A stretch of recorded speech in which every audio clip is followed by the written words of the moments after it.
Hello guys, welcome back to our YouTube channel cooking for fun.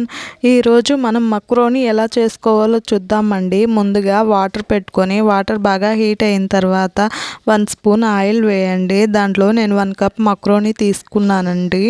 1 cup macaroni అందులో వేసి కొంచెం salt వేసుకున్నానండి. అవి బాగా బాయిల్ అయిన తర్వాత ప్యాన్ పెట్టుకొని ప్యాన్ హీట్ అయ్యాక 3 టేబుల్ స్పూన్ ఆయిల్ వేసుకున్నాను. అందులో ఆవాలు, శనగపప్పు, పచ్చిమిర్చి, ఆనియను, కరివేపాకు వేసుకొని బాగా కలుపుకున్నాను ఆనియన్ వేగేంత వరకు. తర్వాత 2 పెద్ద టమోటాలను వేసాను. అవి వాడాక ఉప్పు, పసుపు వేసుకొని కలుపుకున్నానండి. తర్వాత మనం ఉడకబెట్టుకున్న మక్రోని వేసి బాగా కలుపుకున్నాను.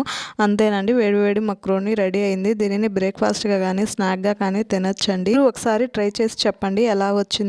చాలామంది వీడియో చూస్తున్నారు కానీ సబ్స్క్రైబ్ చేయడం లేదండి. మీరు సబ్స్క్రైబ్ చేస్తే చాలా ఎంకరేజ్ చేసిన వాళ్ళు అవుతారండి. నెక్స్ట్ మీకు ఏ రెసిపీ కావాలో కామెంట్ చేయండి. Like, share and subscribe to my channel. Thank you for watching this video.